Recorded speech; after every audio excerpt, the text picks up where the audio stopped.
Welcome to 2K22 batch. So this is going to be your first session as far as your concerned, and I'm going to start with general pathology.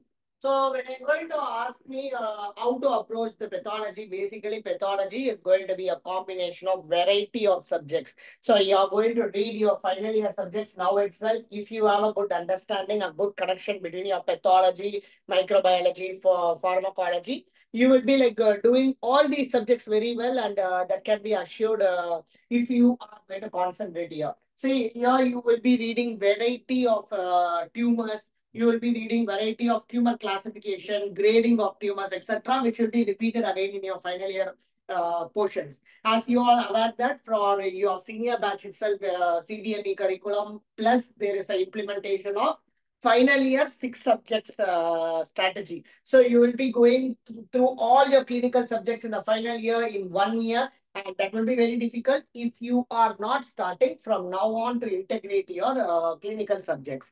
With that note, let me start with today's topic. The first session for you guys, that is going to be your general pathology. When you ask me about the general pathology, yes, general pathology consists of 5 important chapters. Okay, your textbook gives you a number of chapters, but I'll tell you just 5 chapters are very important in a whole aggregated manner. That is going to be your cell injury and adaptation, cell death, inflammation. Then you have your bleeding and coagulation, and you have your immunity and hypersensitivity, followed by amyloidosis and graft rejection. Finally, the molecular basis of cancer and tumor. So totally 6 to 7 topics are there, which is very important, and we will try to cover it in parts. And today we will be trying to cover as much as possible. See, there is no limitation for us. We will be trying to cover as much as topic as possible in all the sessions. We have a time limitation. Within that time limitation, let's try to cover. And this will be repeated every alternate days, so that let's try to complete the session. If you have any doubts, you can just go back anytime after the session ends in the YouTube, so that you will be revising it once again when it is needed. Okay, with that note, let's start with the subject. So the subject is not going to leave you in the second year alone. So around 25 to 30 questions comes in your INI-CET exam just from your pathology. That means that when you are going to have a next exam in the future, 25 to 30 questions comes again from this chapter alone. And integrated pathology is a very, very important. So don't try to memorize, just try to understand the logic. See, entire module is taken from your Robbins textbook. MCQs are taken from different platforms. MCQs are taken from different faculties, different chapters, different guidelines, which is given in variety of associations. Everything is combined, and majoritarily, I would like to thank many faculties like Vimal sir, Devesh Mishra sir, Praveen Gupta sir, and Anshit sir, whose lectures has given me the idea how to frame a MCQ and how to deliver it to you guys. See, this module is going to be not just giving you a theory, it's going to make you think. So that means that we will be discussing variety of questions. Some questions are given already in a written format in your screen, and some questions I'll be asking you and give you a 5 to 10 seconds gap where you will be asked to put your answers in the chat box. I will not call out any individual name because that will be disturbing the class. So just try to answer quickly whenever I ask question in the chat box. That will be giving you a sort of connection between you and the lecture. Okay. So with that, I'll be telling you the first thumb rule. So remember, guys, the first thumb rule as far as your pathology is concerned is you're going to use a variety of, you're going to see variety of slides in the future, isn't it? So whenever you're going to see any slides, right? Okay, those slides, okay, those histopathological slides, you're going to remember 3 important points. One is anything that is pink in color. So anything, any slide that is going to show you a pink color, that is going to be the cytoplasm. That is going to be all the organelles that are present in the cell. Whereas the nucleus or the DNA will always be stained in blue color. Okay. And if something is clear, that means that the fat is present. So these 3 things is going to help you a lot in identifying the slides in the future. Okay, next we are going to move towards the first thing, cell injury and adaptation, the first chapter. See, the most common cause of cell injury in a person is going to be hypoxia. So because you all know that the basic thing that is needed for a cell is oxygen. And when the cell is deprived of oxygen, it is going to lead to ischemia. What is ischemia? Most common cause is ischemia. Ischemia means when there is going to be deprivation of oxygen, deprivation of nutrition for a cell, and that leads to a state where there is going to be a halt in the metabolism of the cell, that is called as your hypoxia. So ischemia is going to be divided into two. So most susceptible. Okay, the cell that is most susceptible to ischemia is going to be your neurons, so first MCQ. And the most resistant cell to ischemia is going to be your fibroblast or your collagen.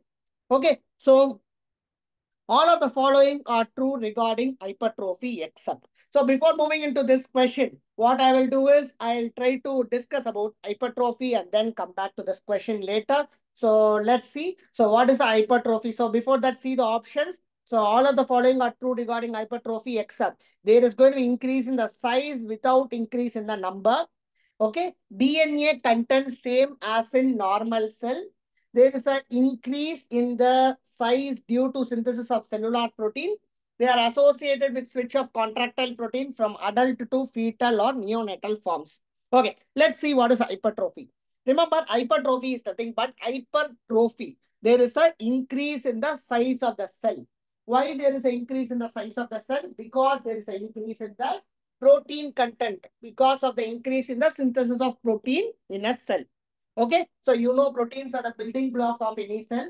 So if you want to have an increase in the size of the cell, there has to be increase in the protein synthesis. So what are the examples of it? So whenever there is going to be any hypertension, whenever there is going to be any aortic stenosis, see, whenever there is any hypertension, whenever there is any aortic stenosis, what happens is your aortic stenosis is there. So what happens is okay. So the aorta is going to be aortic valve is going to be narrow. Since your aortic valve is going to be narrow, what happens? Your heart, your left ventricle is unable to satisfy the needs of the systemic circulation. So your systemic circulation in turn asks your left ventricle to pump more. If your left ventricle needs to pump more, what happens?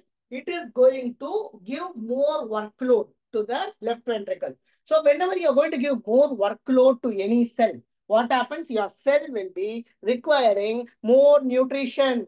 The cell will be requiring more amount of more amount of people. So it needs more people to work. So because of that, what happens? The cell is going to increase in its size. So because of that, what happens? There is going to be left ventricular hypertension, left ventricular hypertrophy. So hypertension and your aortic stenosis will lead to left ventricular hypertrophy. Similarly, in a bodybuilder, what happens when a bodybuilder is going to give more work to the muscle will be increasing in their size. So that is going to be example, second example.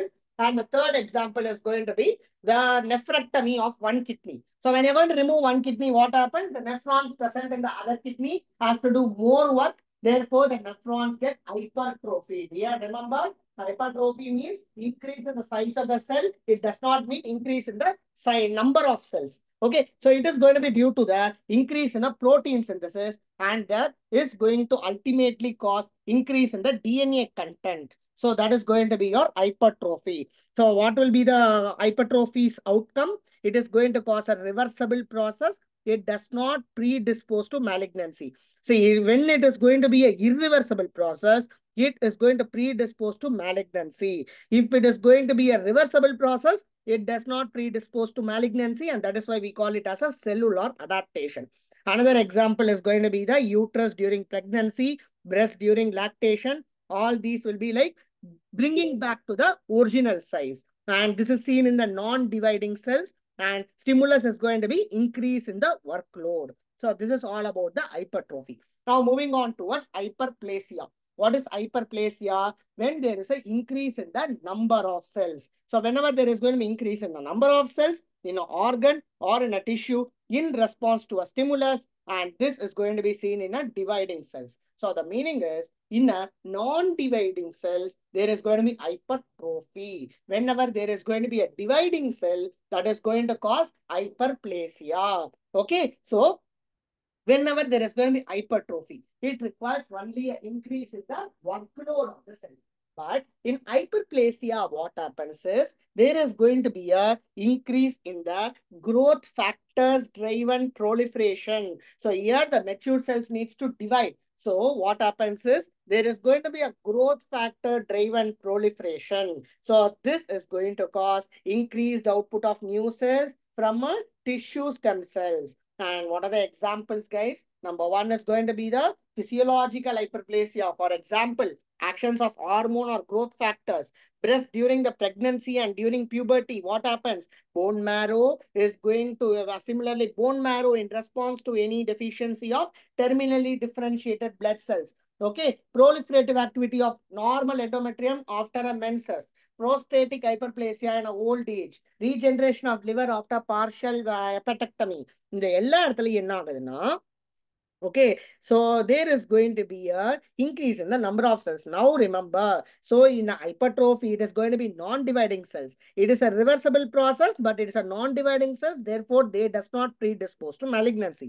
But what happens is, whenever there is going to be any excessive action of the growth factors, which is causing hyperplasia, that can predispose to malignancy. Okay, combined hypertrophy and hyperplasia is what occurring in the uterus during pregnancy, and hypertrophy occurs in the breast in lactation. Atrophy. So next we are going to see the third one, that is atrophy. So in atrophy, what happens is atrophy means degradation.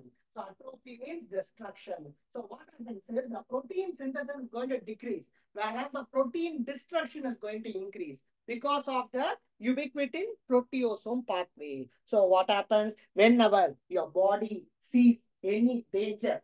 Okay, whenever body sees any danger, or whenever there is no use of particular cell in the body, your body tends to destroy them by a process called as ubiquitin proteasome pathway. Okay, so whenever there is any stimulus, it is going to cause activation of ubiquitin. Activation of ubiquitin will be leading to, it is going to go and attach to the target protein, and that is going to cause degradation in the proteasome. That is going to cause degradation in the proteasome. So, in my degrade, at the end, what happens is you're going to have lots of waste material. So waste material has to be captured by your macrophages, and it has to be destroyed. So that is process is called as autophagy. So there is going to be a cell eating of its own protein content, that is going to be atrophy. Okay, so we have different types of atrophy basically. Okay, so physiological atrophy is atrophy of thymus during the adult or during the normal development, notochord and your thyroglossal duct and uterus after parturition. All these things are going to be atrophy. And pathological atrophy is classified into 4 types, guys. So diffuse atrophy, denervation atrophy, pressure atrophy, ischemic atrophy. So first one is going to be pressure atrophy. So pressure atrophy occurs after any limb fracture. So fracture ஆகுது, நம்ம என்ன பண்றோம், POP டைட்டா கட்டுறோம். So you are intern sitting in the hospital after 3-4 years after completing your final year, you're going to sit in the as an intern, and in the night you get a fracture case, and your PG calls over your phone and tells to put a POP, and unfortunately you're new to the ortho department, you are just putting a tight POP. So in tight POP, what happens? And the patient goes, and the patient never comes back. So patient வந்து POP போட்டாச்சு போதும் அப்படின்னு சொல்லிட்டு அவன் போயிட்டான், அவன் திருப்பி வரவே இல்லை நம்ம கிட்ட. அவன் என்ன பண்றான், ஒரு 1 week 2 weeks அப்புறம் அவன் இன்னொரு டாக்டர் கிட்ட போறான். அவங்க கிட்ட போய் சொல்றான், POP டைட்டா POP போட்டிருந்தாங்க சார், நான் மறந்துட்டேன் போய் ரிமூவ் பண்ணி ரீட்ரெஸ் பண்றதுக்கு. Now what happens is என்னோட கால்ல வந்து ஒரு மாதிரி ப்ளூயிஷ் ஆயிடுது. ஸோ என் கால்ல வந்து வார்மா இருக்கு, என் கால் வந்து ஒரு மாதிரி it is starting to stink அப்படின்னு சொல்லும்போது he removes and see that you have just put a tight POP, and because of that there is going to be a reduction in the blood supply to your limb, and that leads to atrophy. That is called as your pressure atrophy or disuse atrophy. Pressure atrophy, pressure atrophy. So that is called as pressure atrophy.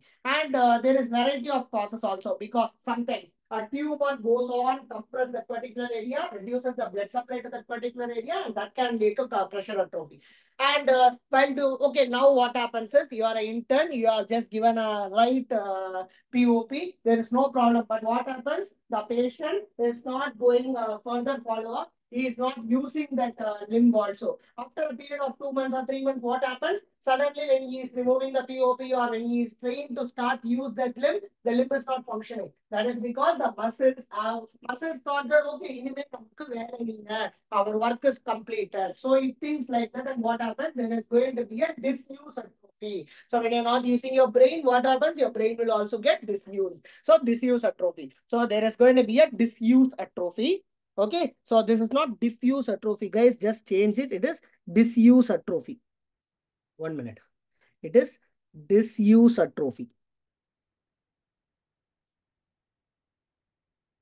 Okay, then you have denervation atrophy. So after some any nerve palsy, what happens? Your muscles is not receiving the nerve innervations, and because of that, they get atrophied. That is denervation atrophy. And ischemic atrophy is nothing but senile brain atrophy. So after a period of years of time, what happens? If you're going to see any patient after 70 or 80 years, what happens? You're going to take an MRI of a brain. If you're going to see the patient, what happens? There will be many white spots. So ischemic spots will be there in the brain because as the age progresses, what happens? There is going to be reduction in the blood supply to your brain, and that leads to ischemic atrophy. So with this, we are completing what are the different types of atrophy. And remember, guys, whenever there is any atrophy, what happens? There is going to be something called as lipofuscin granules. Okay, I'll show you the lipofuscin granules. Don't worry. So there is going to be lipofuscin granules that are going to get deposited, and this lipofuscin granules are brown in color, and they will be causing brown discoloration of tissue. They will be causing brown discoloration of tissue. And this you can also see in a protein calorie malnutrition where inadequate nutrition is there. That is going to lead to atrophy. Okay, so main decrease in the protein synthesis, increase in the protein degradation. Now I'm just moving towards the first question. Just listen. So all of the following are true regarding hypertrophy. Increase in the size without increase in the number. Yes, it is true. DNA content is same as in normal cell. Is DNA content same as in normal cell? In hypertrophy, is DNA is same as in normal cell? No. So I told you already that as the protein synthesis increases, DNA content will also increase. Therefore, DNA content increases in a DNA content will be increasing than compared to that of the normal cell. There will be increase in size due to protein synthesis of cellular protein. They are associated with switch of contractile protein from adult to fetal form. Very good. So now moving on towards the next question. A 45-year-old person who is a chronic smoker came to the clinic with complaints of cough. The physical physician examines the patient and takes a biopsy. The picture in the biopsy was as the description below. Which of the following cellular changes happened in that patient? So the question is, which of the following is going to be happening in the patient? So let's see what happens here. See what happens here. There is going to be a chronic smoker who has come to the clinic with complaints of cough. When the patient takes a biopsy, the biopsy picture is going to be shown below like this. So what you can see here, so this is going to be your columnar cells. I call this as columnar cells. Why I call this as columnar cells? Because I am having a globulate cells. I am going to have a Krebs. All these are going to indicate that this is going to be a columnar cells. And this is going to be a squamous cells. And you all know that the respiratory epithelium is made up of pseudostratified ciliated columnar epithelium. So your entire is made up of pseudostratified ciliated columnar epithelium. Okay. Now what happens is the patient is going to smoke. When the patient is going to smoke, what happens? When there is going to be a smoking by the patient, what happens? Anyone? What happens? When the patient is going to smoke, what happens? So there is going this columnar stratified pseudostratified ciliated columnar epithelium, which has to be present normally, is not going to be very resistant to the smoke. Okay, so when the patient is eating, when patient is going to smoke a cigarette, what happens is that smoke is not going to be accepted by the pseudostratified ciliated columnar epithelium. But your squamous epithelium is okay because you all know that your skin is made up of your skin is made up of cuboidal epithelium and your outside things are made up of squamous epithelium. So the squamous epithelium will be resistant to the smoke. Therefore, what happens is the pseudostratified ciliated columnar epithelium is going to get converted to squamous epithelium. So the transition of the cell from a columnar epithelium to a squamous epithelium, we call it as squamous metaplasia. So what is a metaplasia? One differentiated cell type is replaced by another cell type. But remember, metaplasia is reversible in nature. I want to highlight this. So what happens is, it is a reversible in nature. So there is going to be a reprogramming of stem cells, okay, mesenchymal cells in the normal tissue. Because of this, what happens? There is going to be conversion. But what the problem is, so the transformation is accepted. But even after that transformation begins, when the patient is constantly smoking, what happens is, this entire ciliated columnar epithelium, pseudostratified ciliated columnar epithelium gets converted to stratified squamous epithelium, and that leads to, okay, squamous cell carcinoma. So this is a squamous metaplasia. It can get converted to squamous cell carcinoma. So this is one example. But there are varieties of example, I'll tell you. So the answer for this question is going to be metaplasia. So metaplasia is change in the growth occurs at the stem cell level. Now the question comes is, வேற எந்த இடத்துலலாம் இந்த மாதிரி இருக்கு? வெறும் இது மட்டும் தானா? இல்ல. Cervix, one of the examples, cervix. See what happens when there is going to be cervix is going to have a columnar epithelium. நம்மளோட the transition zone னு சொல்லுவோம். So cervix பொறுத்த வரைக்கும் OG ல when you are going to start reading, you will be noticing that even in anatomy you would have noticed that your cervix is going to be there is outer cervix and inner cervix. So at birth what happens is, the transition zone is present in the inner cervix. As the puberty, the LH starts to produce, what happens? That transition zone. Okay, the transition zone is going to now slowly move outside. When the transition zone slowly moves outside, what happens is, now usually the outer cervix is made up of squamous epithelium. The inner cervix is made up of columnar epithelium. Now, that transition zone, initially it was present inside, so there is no problem till your puberty. But at puberty, what happens? That transition zone and some part of the inner cervix, which is going to be your columnar epithelium, is going to be moving outside. So when it is going to move outside, what happens? Now it is exposed to. Now it is exposed to what? It is going to be exposed to the chemicals. It is going to be exposed to the irritation. Your vagina is going to be exposed to every sort of things, right? So because of the constant irritation, what happens so that is why what happens is, whenever there is going to be any constant irritation, that is going to lead to metaplasia. So metaplasia occurring in the cervix due to constant irritation is a physiological thing. So it will be occurring in every patient. Now you will ask me then why there is going to be a CA cervix, carcinoma cervix. Carcinoma cervix arises not because of just metaplasia alone. Now, once the metaplasia is going to occur, and when the patient is exposed to the HPV, human papilloma virus, HPV, what happens is, human papilloma virus is going to give a second hit to the patient. So when there is a second hit to the patient, the metaplasia is now getting converted to dysplasia, and dysplasia gets converted to carcinoma in situ and carcinoma, which all the process we'll be discussing in the molecular biology of cancer, which we'll be discussing today at the end, or maximum in this week, we will be discussing in the subsequent part. Okay, now moving on to talk about the metaplasia. So we have seen squamous metaplasia, and I will explain to you why there is a metaplasia in a smoker. Okay, why there is a metaplasia in the smoker. So this process, just take a screenshot if you need it. So now I'll just give you another example. So now here the patient is going to have a constant exposure to the smoke. Now, can you tell me what is the epithelium of esophagus? Yes, esophagus is made up of squamous metaplasia, squamous epithelium, right? Pseudoderm is going to be made up of stratified squamous epithelium. So your esophagus is made up of stratified squamous epithelium. You all know that. Now what happens? A biopsy is taken from a patient with a GE or the gastroesophageal reflux disease. Why there is a gastroesophageal reflux disease? See, I'll give you a brief note. We will be discussing in the systemic pathology later.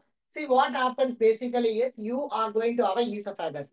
This esophagus is going to have a sphincter. So that is going to be a lower esophageal sphincter. You're going to have upper esophageal sphincter. And before your lower esophageal sphincter, you have a diaphragmatic crura. All these things are going to make sure that the acid which is present in the stomach is not going to get back to the esophagus, because esophagus is made up of a squamous epithelium. You all know that squamous epithelium is not resistant to acid. Okay, so when you're going to pour acid in the squamous epithelium, what happens? It is going to cause a hole. It is going to just break the epithelium. Therefore, your columnar epithelium is resistant to the acid, but you have because of the mucosal covering in it. So you have a mucosa where it is going to produce a bicarbonates, which you will be discussing in the when you're going to. Yeah, I think you probably would have read in your physiology also, right? So there is going to be a mucus covering which is present over your the columnar epithelium of your stomach. But what happens? Your esophagus is going to be sensitive to acid. So when it is sensitive to acid, what happens? Whenever this cruras, whenever this lower esophageal sphincter is not working properly, when there is going to be the angle, we call it as angle. So there is an angle between your esophagus and the fundus of the stomach. Okay, so that angle is being increased. That angle is being increased. So because of that, what happens is your acid is going to enter into your esophagus. When the acid is going to enter into esophagus, what happens then? Just think. Okay, now your esophagus, which is going to have a squamous epithelium, is going to be sensitive, and now your body thinks, and what it does is it converts your squamous epithelium into columnar epithelium. So this conversion of, so this is going to be your squamous epithelium. This is going to be your columnar epithelium. So what happens is there is a conversion of your squamous epithelium to columnar epithelium. So that is called as what? When the columnar epithelium gets converted to squamous epithelium, you call it as squamous metaplasia. Now, when the squamous epithelium gets converted into a columnar epithelium, you call it as a columnar metaplasia. So now, out of these four options, option C and option D only comes into a correct position because it's a columnar metaplasia. Now, the second part of the question is the Alcian blue staining will be turning into positive only in the acidic environment. Now, out of these 2 points, can you tell me which one will be acidic in nature? pH 2.5 is acidic in nature. So, the option which is correct here is yes, the option is option C is the right answer. Excellent. Okay, now so in GERD, what happens? Acid reflux esophagus, squamous epithelium. Okay, squamous epithelium now gets converted into a columnar epithelium. Okay, ma? So how to identify it is a columnar epithelium? Columnar epithelium will be having globular cells. So that is an important point by differentiate, how to differentiate. Now the question is, which is common out of the two? Okay, is it a squamous metaplasia or columnar metaplasia? See, in a regular day-to-day practice, you can see that India especially has a lot of smokers. So smoking is more common than GERD.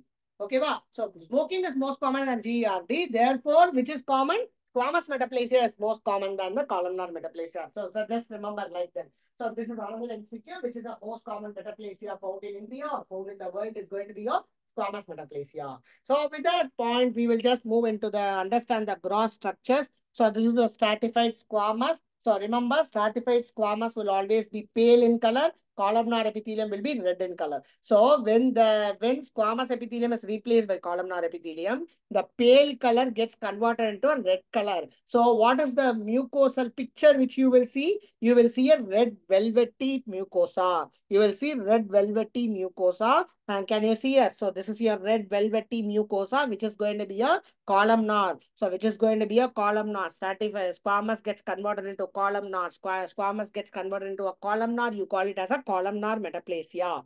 So this is your squamous. This is going to be a columnar. And can you see something here? So this is going to be your globular cells. இதெல்லாம் நீங்க வந்து you would have read in your anatomy histology itself. So this globular cells, what it does is, this globular cells is going to produce something called as mucin. This mucin in the Alcian blue stain. Okay, in an Alcian blue stain, acidic pH at 2.5.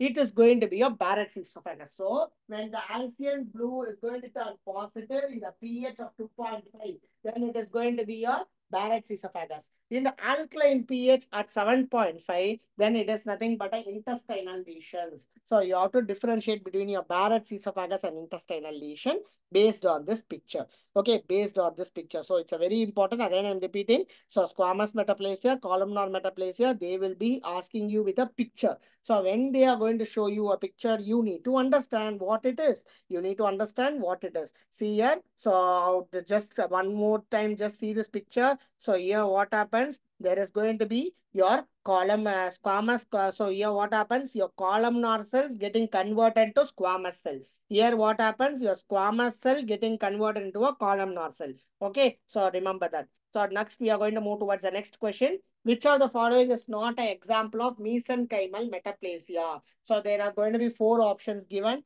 Mesenchyme. So mesenchymal muscles, bones, your blood vessels, everything is going to come under mesenchyme. So the four options are healing site of fracture, thickening of blood vessels, formation of teratoma, myositis ossificans. இதுல நமக்கு எதுவுமே தெரியலனால பேசிக்கா மீசன்கைன்ற வேர்டோட meaning தெரியும். அப்ப மீசன்கைம்னா bone mesenchyme, okay, blood vessel mesenchyme, muscles mesenchyme. So A, B, and D is not right answer. So formation of teratoma is not an example of mesenchymal metaplasia. Okay. Next. Okay. So now we are going to move towards the next important part, that is going to be cell injuries. So இதுவரைக்கும் பார்த்தது எல்லாமே cell adaptation. Adaptation, adapt. What is the meaning of adaptation? So your body is going to get adapted. So when I'm going to tell the body gets adapted to any cell injury, what do I mean? It is reversible in nature. It is not going to cause any disease immediately. But when there is going to be a irreversible cell injury, okay, when there is going to be any irreversible cell injury, you cannot do anything. You cannot do anything. So for that, you need to first understand which is going to be a reversible cell injury, which is an irreversible cell injury, how we are going to identify the difference between the reversible and irreversible cell injury. So in a irreversible, okay, so we will see the point and then we will come back. So whenever there is any hypoxia, so there is a reduction in the oxygen supply to a particular tissues. Now what happens? Your tissue is going to have a reduction in the oxygen. Therefore, there is going to be reduction in the oxidative phosphorylation. So whenever there is going to be a reduction in the oxidative phosphorylation, what happens? Your cells are not able to generate ATPs. You know, ATPs are the ultimate requirement for your body. Therefore, what happens? There is going to be reduction in the ATP. You all know a sodium potassium ATPase are very important. Sodium potassium ATPase is very important for your entire process in your body. Okay, that sodium potassium ATPase is not going to function. First thing. Okay, second thing is going to be there is an increase in the anaerobic glycolysis because your body requires ATP. So what it does?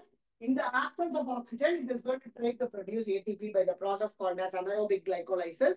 And there is going to be a detachment of ribosomes. Okay. So, இப்போ sodium potassium ATPase work ஆகலைன்னா என்ன ஆகும்னா sodium உள்ள தங்கிடும், potassium வெளியே இருக்கும். Sodium உள்ள தங்குறப்ப என்ன ஆகும்? நிறைய வாட்டரும் சேர்ந்து உள்ள போகும் because you know that sodium is an attractant of water. So when the sodium is going to attract more water inside the cell, what happens? Your cell is going to cause a swelling. Your cell is going to increase in the size. Okay, so there is going to be increase in the size. Okay, now apart from that, what happens? Your endoplasmic reticulum is going to get swelled.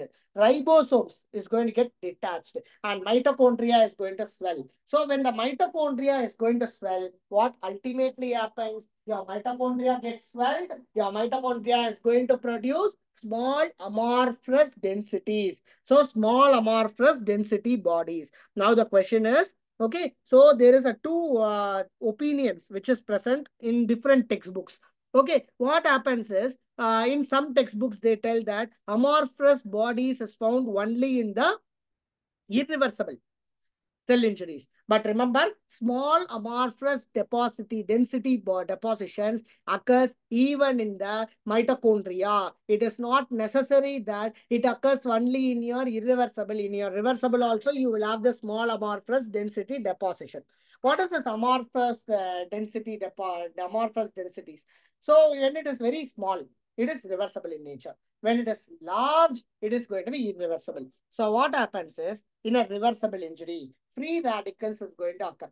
This free radical, they are going to cause nuclear damage. Okay, so they are going to cause nuclear damage. When the nucleus is going to damage, ultimately what happens? Your chromatins are going to get condensed. This chromatin condensation is the one that is present as a granules, amorphous granules. Okay, now what happens? Your body is going to know that there is going to be what happens? There is going to be death of the cell.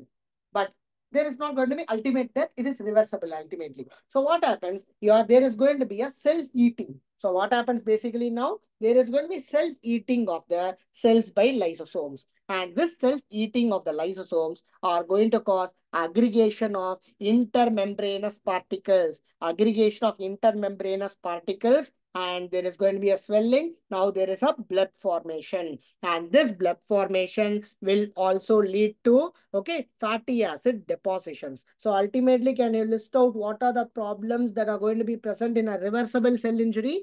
In a reversible cell injury, there will be hydropic changes, cellular swelling, there will be fatty changes. So remember, among this, what is the earliest change? Earliest change is cellular swelling because of the failure of sodium potassium ATPase. And what is the earliest morphological changes? Accumulation of water intracellularly. And there is going to be nuclear alteration, which is going to include disintegration, disaggregation of the granules, and there is going to be fibrillar elements that are going to be present.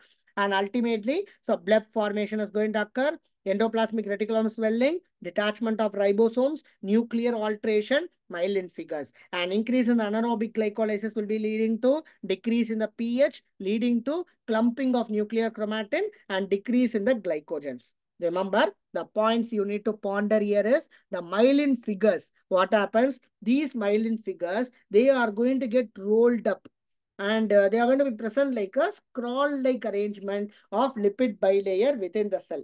The myelin figures, they are derived from the damaged membranes of organelles and plasma membrane. This myelin figure can be seen both reversible and irreversible cell injuries. Now moving on to talk about irreversible cell injury. When this hypoxia is going to be present for throughout many times, okay, கொஞ்சம் ரொம்ப நாளைக்கு அந்த hypoxia maintain ஆகுதுன்னா என்ன ஆகும்? கொஞ்சம் கொஞ்சமா அந்த செல் டெத் ஆக ஆரம்பிக்கும். அப்ப அந்த cell moves into stage called necrosis, severe ischemia. இப்ப முன்னாடி நான் என்ன சொன்னேன்? சோடியம் பொட்டாசியம் ஏடிபிஎஸ் கம்மியா தான் இருக்கு. பட் இப்ப என்ன ஆகும்னா, சோடியம் பொட்டாசியம் ஏடிபிஎஸே இருக்காது. அப்ப சோடியம் பொட்டாசியம் ஏடிபிஎஸ் கம்ப்ளீட்டா ஸ்டாப் ஆயிடுச்சுன்னா, more sodium is going to be present inside the cell, more calcium is present inside the cell. What happens is, it is going to activate all the destructive enzymes like ATPase. It is going to activate your protease, phospholipase, endonuclease. இந்த மாதிரி முக்கியமான enzymes, activation of enzymes takes place. Okay, and you all know that whenever the cytosolic calcium increases, what happens? Now, இதுக்கு முன்னாடி the chromatin aggregation is forming amorphous densities, சின்ன amorphous density. But now என்ன ஆகுதுன்னா, there is a complete increase in the calcium amount. When there is a complete increase in the calcium amount, what happens? There is going to be a ultimately large flocculent densities in the mitochondria. Okay, so that is the first thing. And second thing is, there is activation of ATPase. When the ATPase is activated, கொஞ்சம் நஞ்சா இருக்கக்கூடிய ATPஸும் break ஆயிடுது. Then you have your protease. Protease is going to break down all the protein. So there is going to be a membrane damage, cytoskeletal damage. Whenever there is going to be a membrane damage or cytoskeletal damage, that means your cytoplasm is going to increase. So your entire cell will become pink in color. First point. Second thing, what happens? Your phospholipase is going to break down. So whenever there is going to be a breakdown of phospholipase, it is going to break down all your phospholipids that are present in the lysosomal membranes, and that is going to release your lysosomal enzymes. And that lysosomal enzymes, again, it will cause tissue injury and neutrophilic infiltration. Similarly, there is going to be endonuclease activation. Endonuclease will be causing a nuclear chromatin damage. Nuclear chromatin damage will be leading to nuclear changes like your pycnosis, karyoexis, and karyolysis.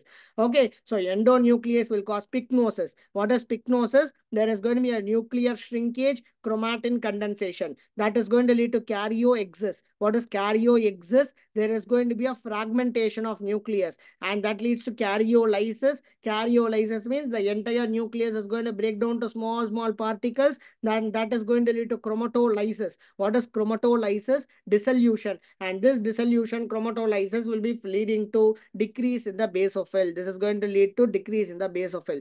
Now coming towards the ultimately, the features of irreversible cell injury, there is going to be severe swelling leading to large fluctuant amorphous density, severe swelling of lysozymes leading to decrease in basophil, there is an increase in eosinophil, there is going to be nuclear changes, protein digestion, and severe damage to the plasma membrane. Now, the point occurring here is, now see, இதெல்லாமே நமக்கு வந்து ஒரு theoretically நமக்கு தெரியணும். But practically நம்ம வந்து ஒரு slide பார்க்கும்போது நமக்கு என்ன தெரியும்?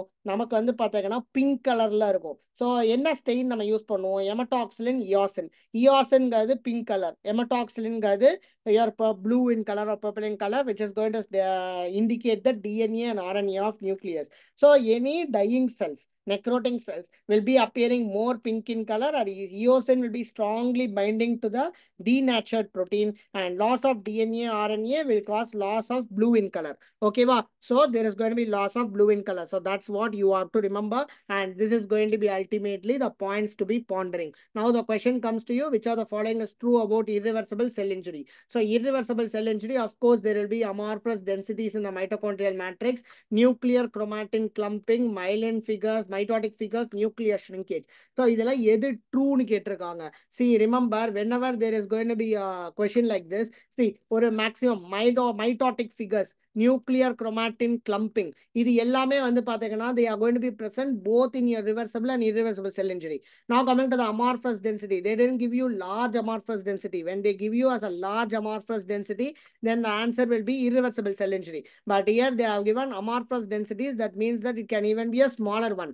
Okay, so which is going to be more appropriate? If you're going to ask me to select two from this four option, then I'll select A and B. But here the question is only one option you need to select. So when there is going to be like this, you need to have an endonuclease in order to have a nuclear shrinkage. If there is nuclear, whenever there is going to be any endonuclease, that means there is a enzyme activation. Remember, enzyme activation will occur only in the irreversible cell injury. Therefore, a more appropriate answer is going to be nuclear shrinkage. Okay, next question. 33-year-old woman had been increasing the lethargy and decreased urine output for the past week. Laboratory study shows that the serum creatine level is 4.3 mg per deciliter. Urea nitrogen is 40 mg per deciliter. Renal biopsy you are going to perform and the specimen examined is under electron microscopy.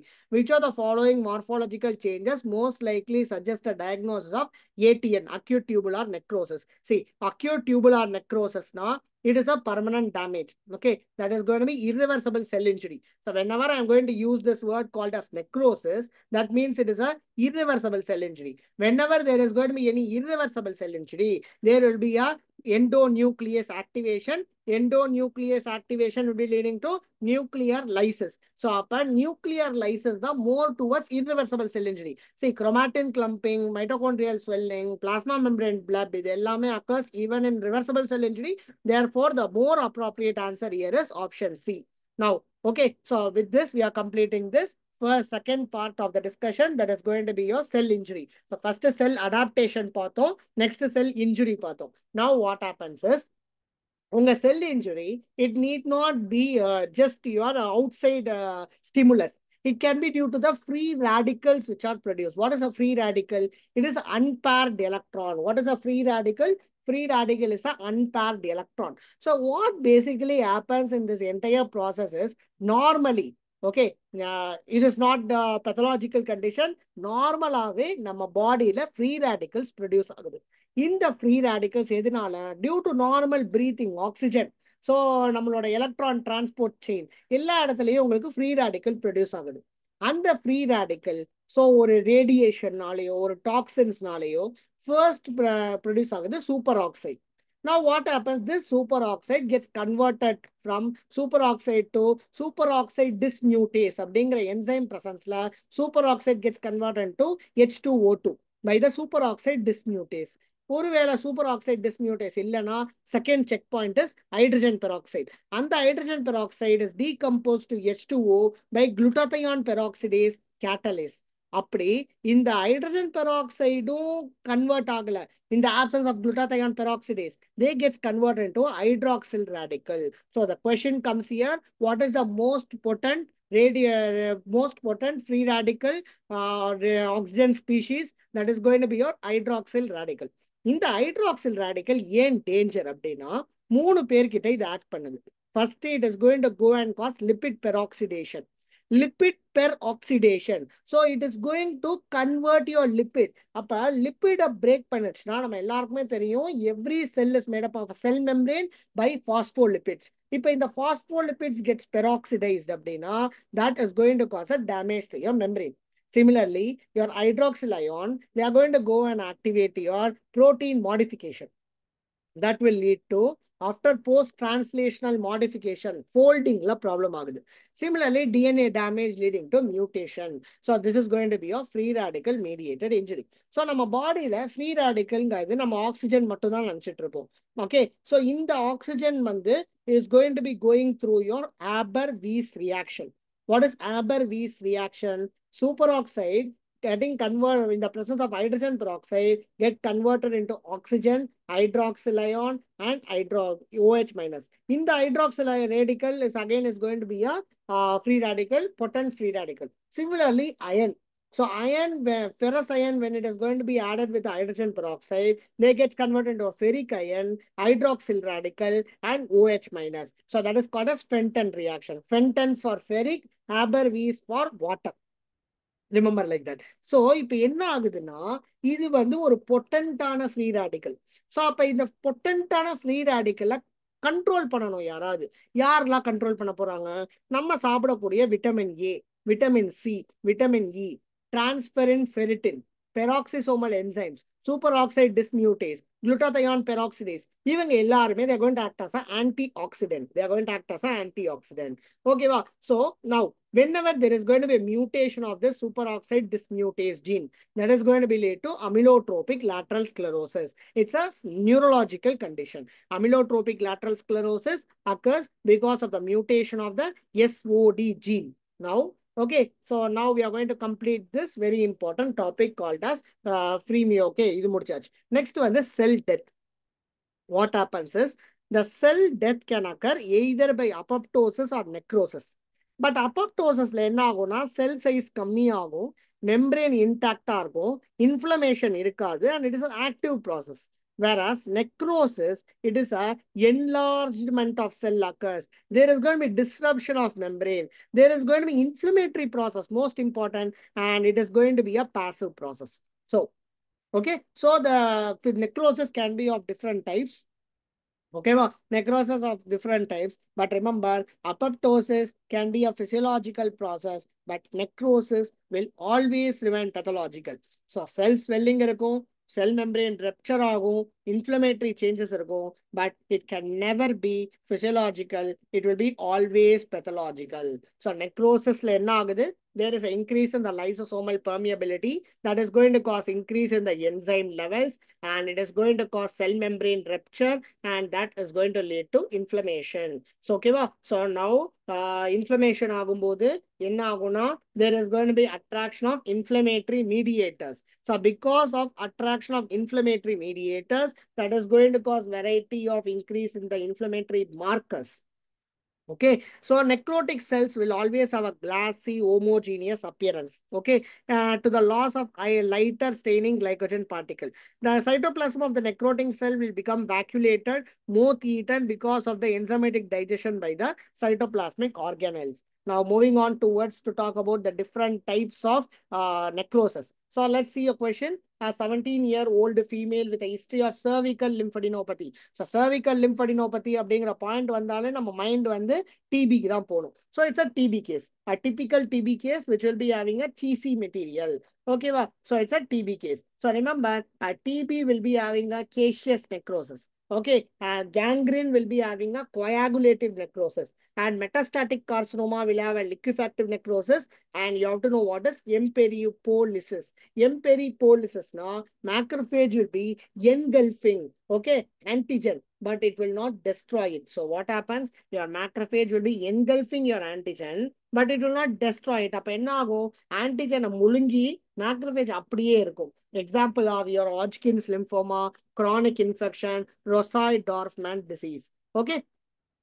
So, இது வந்து caseous necrosis, that is going to be TB. Next question பாருங்க. The type of necrosis seen in the vessel wall of the patient with polyarteritis nodosa. Polyarteritis nodosa is a medial vessel vasculitis. So, whenever there is going to be involvement of any vessel involvement is going to cause fibrinoid necrosis. Vessel involvement will be causing fibrinoid necrosis. Okay, wow. So it's going to cause fibrinoid necrosis. Now, moving on to talk about 4 types. So you have fibrinoid necrosis, then you have a gangrenous necrosis, fat necrosis, caseous necrosis. So இப்போ ஒன்னொண்ணுமே நம்ம தனித்தனியா பார்க்கலாம். First வந்து fibrinoid necrosis. Remember, fibrinoid அப்படின்னு எப்ப நம்ம சொல்வோம்? உங்களோட அந்த blood's pink color deposition. Whenever there is going to be homogeneous pink color deposition, we call it as a fibrinoid necrosis. Fibrinoid necrosis will be occurring in a malignant hypertension. It will be occurring in vasculitis. It will be occurring in intracellular deposition type 3.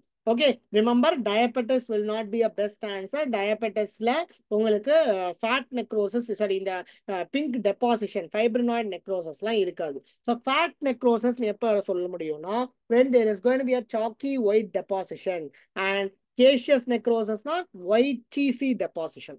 Now, coming to the next one, a 37-year-old male patient with a history of chronic alcohol abuse and gallstone is brought to emergency.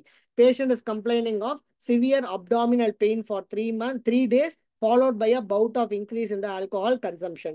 Laboratory testing in the emergency room indicates elevated amylase lipase. So, whenever amylase lipase increased, அப்ப நமக்கு என்ன தோணணும்? amylase lipase increase ஆகுனா ஏதோ pancreatic problem. So pancreasல amylase lipase increase ஆச்சுனா, and when you're going to see in histological slide, you're going to see a empty space. I already told you, anything that is empty space, that is going to be a fat. Appa the answer is going to be fat necrosis. The answer here is fat necrosis. Remember, anything necrotic will appear pink in color. Since there is dead cells, there will be no nucleus. So pancreatitis lenna enzyme activation. So your lipase is going to get activated. So lipase goes outside. Burst usually enzyme activation is going to be causing liquefactive necrosis. But lipase enna panaduna vella poi peripancreatic fat omentum adellathiyum necrose panadhu. Adanala this is having a fat necrosis also. Now you need to differentiate between a coagulative necrosis, liquefactive necrosis, caseous necrosis. Coagulative necrosis most common. It is going to be called as a tombstone appearance or moth-eaten appearance. So it is going to be due to infraction, ischemia, except in brain. So உடம்புல எல்லா இடத்துலயுமே உங்களுக்கு வந்து பார்த்தீங்கன்னா infarction நடந்தா solid ஆர்கன்ஸ்ல it is going to be a coagulative necrosis except your brain. ஏன்னா your brain will be having omega-3 fatty acid which prevents coagulative necrosis. So இதுல என்ன ஆகுதுன்னா there is going to be a protein denaturation. Localized area of coagulative necrosis is going to be there, and that is going to cause infract. So இங்க வந்து dead tissues ஓட architecture is preserved. Okay, whereas what happens in your liquefactive necrosis, in a liquefactive necrosis, there is going to be digestion of dead cells. So there is going to be transformation of tissues into a liquid viscous mass. So focal bacterial infection, fungal infection, enzyme necrosis in central nervous system, இது எல்லாத்துலயுமே நாங்க enzyme activation ஏற்படுது. Lipase enzyme work ஆகுது. So whenever there is going to be enzyme activation, it's a liquefactive necrosis. Third is a caseous necrosis. It is characterized by granuloma collection of the fragmented or lyse cells and amorphous granular deposits enclosed within the distinctive inflammatory border. Example is going to be a TB, fungus, histoplasmosis, coccidomycosis, etc. So USMLE examல coccidomycosis, histoplasmosis தான் கொடுப்பாங்க. But Indiaல TB தான் கொடுப்பாங்க உங்களுக்கு examல. So now coming to the gross structure, there is going to be a cheese-like material, presence of mycolic acid, and microscopically there is amorphous granular ischemic material or granuloma which is present. Okay, now we are going to move towards gangrenous necrosis. So clinically it is used, but it is not a specific pattern of cell death. So now you have two types: dry gangrene, wet gangrene. Dry gangrene la enna aguduna, there is a loss of blood supply. So blood involved aachna, your mind should go to coagulative necrosis. So whenever there is going to be enzymatic degradation, it's going to be wet gangrene. So wet gangrene na, it should move towards liquefactive necrosis. Okay, now coming to the last two types, fibrinoid necrosis and fat necrosis. Remember, fibrinoid necrosis is going to be due to some immune reaction involving your blood vessels. So there is a deposition of antigen-antibody complex and fibrin that leaks out of the vessels, resulting in a bright pink amorphous appearance in the hematoxylin eosin stain. And this is seen in the pan. Okay, it is seen in the malignant hypertension, acute rheumatic fever, Libman-Sachs endocarditis. So all vasculitis comes under this. It's a type 3 hypersensitivity reaction. So you have your ask of body, isn't it? So that is example of fibrinoid necrosis. Microscopically, you can see a bright amorphous eosinophilic material.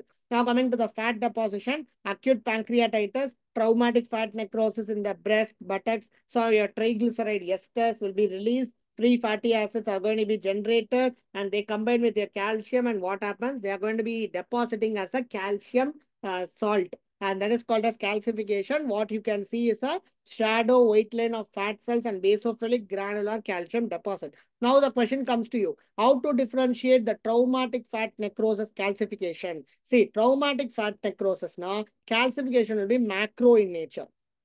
Okay, trauma destroys the group of cells and it will causing a macro calcification. அதே கொமிடோ type of டிசிஐஎஸ், ஏன்னா ரெண்டு type ட்ரaumatic fat necrosis நீங்க பிரெஸ்ட்ல பார்க்கலாம், comedo type of ductal cell carcinoma இன்சைட்டியும் நம்ம பார்க்கலாம். அப்ப ரெண்டுத்துலயுமே கால்சியம் டெபாசிஷன் இருக்கு. பட் என்னன்னா இங்க it is going to destroy the group of cells, therefore there will be macro calcification, whereas in comido type of DCIS there will be micro calcification. Now coming to the fat necrosis, you can see a chalky white deposition, caseous necrosis, granuloma you can see in TB, and apart from that you can also see Langerhans multinucleated giant cell. Pink amorphous complexes in that, it's a fibrinoid necrosis. There is a caseous necrosis, this is again liquefactive necrosis, this is coagulative, this is liquefactive necrosis. Okay, now remember few points. Coagulative necrosis is the most common type of necrosis. Localized area of coagulative necrosis, you call it as infract. Caseous necrosis is most often seen in tuberculous infection. Cause of caseous necrosis is mycolic acid. Zinker's degeneration is a true necrosis affecting muscles during acute infection. In Zinker degeneration, rectus and diaphragm are the most common muscles affected. So these can be few important one mark question that can be asked in your exam. Now moving on to discuss about apoptosis. So we have completed half of the first chapter of cellular adaptation and cell injuries. So we will be moving into the next topic, that is going to be apoptosis. Question: in apoptosis, APAF1 is activated by release of which are the following substance from mitochondria? So first one on the first apoptosis in activation factor. First you have to know what is apoptosis. Apoptosis is a pathway of cell death induced by tightly regulated suicide program, leading to activation of intrinsic enzyme that degrade the cell's own DNA and protein. So ஒரு apoptosis நடக்குதுன்னா அந்த apoptosisல there is no membrane integrity loss. There is no leakage of cellular contents from cell, and there is no host reaction. Comparative to the necrosis where you have the hypersensitivity reaction taking place, there is a leakage of cellular content, there is a loss of membrane integrity. Here it is not going to be such situation taking place. Similarly, it is going to be a physiological process. This can be a physiological or pathological situation. Physiological situation example is embryogenesis, hormone withdrawal, or using of epithelial cells, intestinal crypts, and self-reactive lymphocytes, and death of the host cell by the action of neutrophils. All these comes to the example of apoptosis. Whereas pathological situation like any radiation injury or any misfolded proteins, or whenever there is going to be any cell death in a viral infection, like your Councilman body seen in the viral hepatitis. or atrophy of the parenchymal organs after duct obstruction. So there are two mechanisms that is going to be taking place. One is a mitochondrial pathway, a death receptor pathway. So whenever there is going to be a mitochondrial pathway, we are going to call it as mitochondrial pathway. We are going to call it as a intrinsic process. Intrinsic process.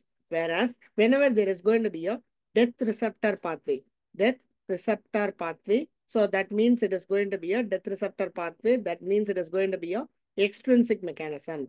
Extrinsic mechanism. Extrinsic mechanism. Okay. So first one is going to be intrinsic mechanism. So let's move into the question. So in apoptosis, APAF1 is activated by release of which of the following mitochondria? Remember, yeah, whenever there is going to be apoptotic factor 1 activation, that means there is going to be a pro-apoptotic gene. So example of pro-apoptotic gene, where it is going to be present, it is going to be present in the cytochrome C. So how we are going to remember?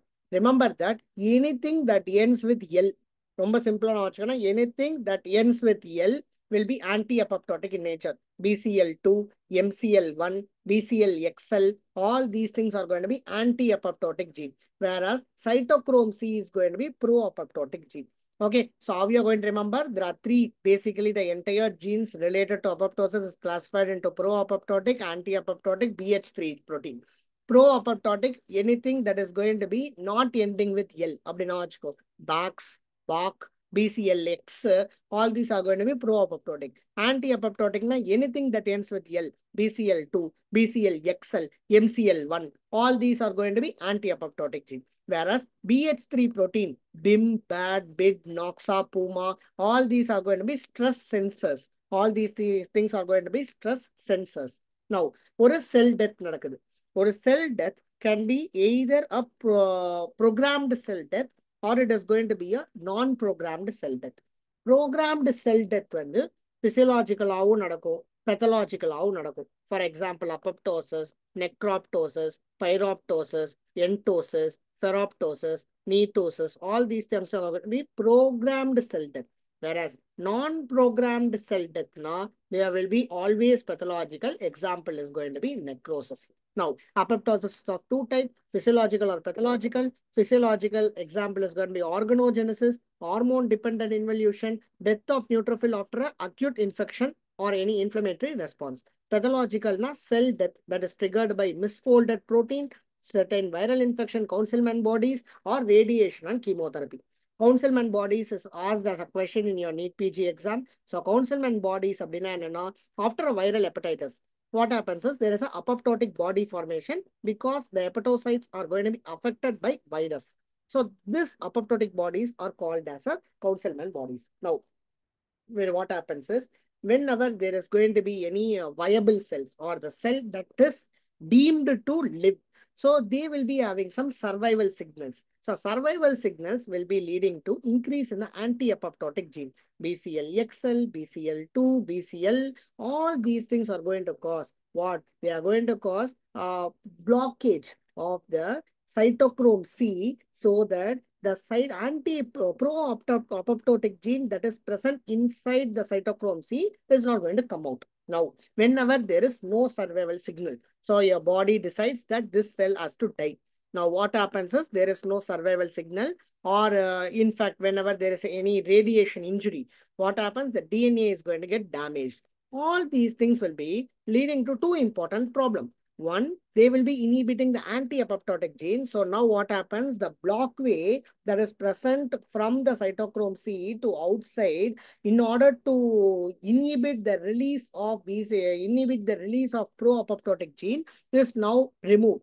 So all your pro-apoptotic gene comes out. Now the pro-apoptotic gene is going to come out, and what happens is there is going to be activation of pro-apoptotic factors like your caspases. So this both is going to lead to apoptosis. Very simple. So now there is a terminology called as caspase. So you have to understand what is this caspases. Caspases, C for cysteine, ASP for aspartate, ASE for protease. So it's a cysteine aspartate protease. What it is going to do? AS means splitting. Prot means protein. So what it is going to do, it is going to break down your protein. Which protein? Cysteine, aspartate, amino acid. So cysteine, aspartate, it is going to cleave. Okay, and it is going to cleave your cysteine to aspartic acid. Okay, so now apoptosis is divided into two types: extrinsic factor, intrinsic factor. Extrinsic is going to be a what? Extrinsic pathway is mainly going to be a mitochondrial death receptor pathway, whereas intrinsic pathway is going to be a mitochondrial pathway. So everything is going to deal with the activation of caspases. Okay, that is going to cleave your protein after aspartic residues. Now you're going to have two pathways: intrinsic pathway, extrinsic pathway. Let's start with the extrinsic pathway. What happens in extrinsic pathway? Whenever there is going to be initiation of plasma membrane death receptors, whenever there is going to be any initiation of plasma membrane death receptors, these death receptors are members of the TNF family, tumor necrosis factor family, that contains the cytoplasmic domain involved in the protein-protein interaction. That is why you call it as a death domain. Okay, so the death receptors are there, death domain is there. And what is the marker here? CD95 marker. Now, whenever there is going to be any injury, okay, so what happens is there is going to be activation of TNF receptors. So TNF receptor activation will go and act on TNF receptor 1 and FAS receptor. So FAS receptor is going to be CD95. And FAS receptor la vandu உட்கார்றது யாரு? FAS ligand. So இப்போ என்ன ஆகுது? FAS ligand வந்து FAS receptor ல உட்காருது. TNF factor வந்து TNF receptor ல உட்காருது. இவங்க ரெண்டு பேருமே they are going to activate whom? So how to remember? Extrinsic pathway E stands for factor 8. So it is going to activate caspase 8. So it is going to activate your pro-caspase 8 to caspase 8. So caspase 8 is going to be the executioner. They are going to cause executioner caspase. So what happens? It is going to go and act on the death receptor, and it is going to cause activation of caspase 8, and it is going to execute apoptosis. Now coming to the injury or stress. So remember, இது வந்து ஒரு பக்கம் நடக்குது. இது வந்து extrinsic pathway. Now what happens? Extrinsic pathway requires external stimulation of the TNF receptor. But internally, நம்ம பாடியில ஒரு injury ஏற்படுது. அப்ப என்ன ஆகும்னா, they are going to activate the sensors. So who are the sensors here? They are going to activate the pro-apoptotic gene. They inhibit the anti-apoptotic gene. So whenever they are going to activate the pro-apoptotic gene and they are going to inhibit the anti-apoptotic gene, what happens? So there is going to be SMAC protein in formation. They are going to be diablo. So SMAC diablo அப்படின்னு ஒன்று இருக்கு. So இப்போ cytochrome C வெளில வந்துடுது. Anti-apoptotic factor 1. So there is going to be apoptosome. Apoptotic factor 1, apoptosome produce ஆகுது. இப்போ என்ன ஆகுதுன்னா, யூஸ்வலா இந்த apoptosome will be converting the pro-caspase C9 to caspase C9. Okay, 8க்கு அப்புறம் 9 அப்படின்னு வச்சுக்கோங்க. So procaspase procaspase 9 caspase 9 convert பண்ணணும். ஆனா இந்த ப்ரோகாஸ்பேஸ் 9 ஒருத்தன் இன்ஹிபிட் பண்ணி வச்சிருக்கான். யாருன்னா physiological inhibitor is called as a physiological inhibitor. Who is that physiological inhibitor? IAP. Now இந்த IAP என்ன பண்ணுது? உங்க BAX, that is going to be pro-apoptotic factor. Apart from activating your cytochrome C, it is also activating SMAC protein. This SMAC protein, what happens? It is going to inhibit your IAP, who is going to be the physiological inhibitor of apoptosis. When there is going to be inactivation of the physiological inhibitor of apoptosis, that is going to stop inhibition of your pro-caspase C9. So caspase C9 convert ஆகுது. இந்த caspase C9 caspase C8, they are going to be the executioner caspase. So they are going to activate the C3, C6, C7. C8, C9 comes and activate C6, C7 and C3. So இப்போ இவங்க எல்லாரும் சேர்ந்து என்ன பண்றாங்க அப்படின்னா, endonuclease enzymes activate பண்றாங்க. You already read in necrosis that this endonuclease in irreversible cell injury, endonuclease will be causing pycnosis, karyoexis, karyolysis. So they are going to cause nuclear fragmentation, new chromosomal condensation, breakdown of protein. They are going to lead to cytoplasmic bleb, and finally you're going to get something called as apoptotic body. When this type of apoptotic body formed in the viral hepatitis in your liver, you call it as a Councilman bodies. This Councilman body is a NEET PG exam question. So what happens? This phagocyte apoptotic body, they can go either for phagocytosis. அப்ப என்ன ஆகும்? apoptotic body-ய ஒருத்த வந்து they are going to break down your apoptotic body and digest it. So அது phagocytosis. அதுக்கு you need something called as phagocytic cell receptor. So remember, இந்த entire process-ல நீங்க ரொம்ப முக்கியமா கவனிக்க வேண்டியது, எங்கேயுமே செல் மெம்பரேனை டேமேஜ் பண்ணவே இல்லை நம்ம. Cell membrane is remaining intact. So when the cell membrane is intact, there is no inflammatory reaction that is taking place. Okay, there is no inflammatory reaction taking place. So here, what are the biochemical features of apoptosis? There is going to be a protein cleavage. There is going to be a DNA breakdown.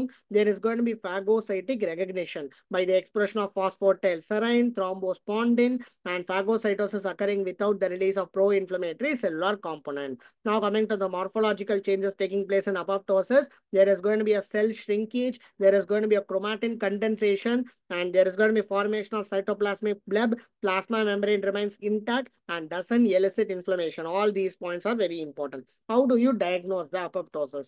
So chromatin condensation, you're going to see by hematoxylin or acridin orange staining. Okay, you can estimate the cytochrome C level. You can actually estimate the cytochrome C level or estimate the activated caspase that are present. Or we have very, very important marker here. The marker is going to be your annexin 5. So the very important marker here is going to be annexin 5. So annexin 5, they are going to be the apoptotic cell expressing the phosphatidylserine thrombospondin on the outer layer of plasma membrane. Because of this, these cells will be recognized by this annexin 5. So your phosphatidylserine, thrombospondin, which are expressed in the earlier stages in the dead cell by macrophages, these can be recognized by annexin 5. An important marker of apoptosis 2020 la kandupidicha or important update.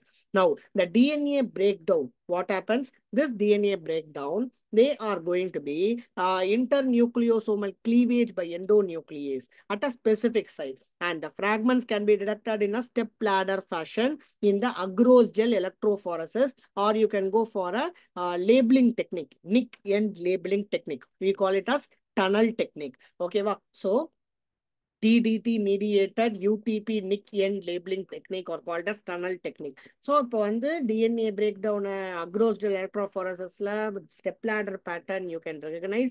Tunnel technique also can be done. Now, who takes this apoptotic body to phagocytes? Who is going to take this apoptotic body to phagocyte is the question.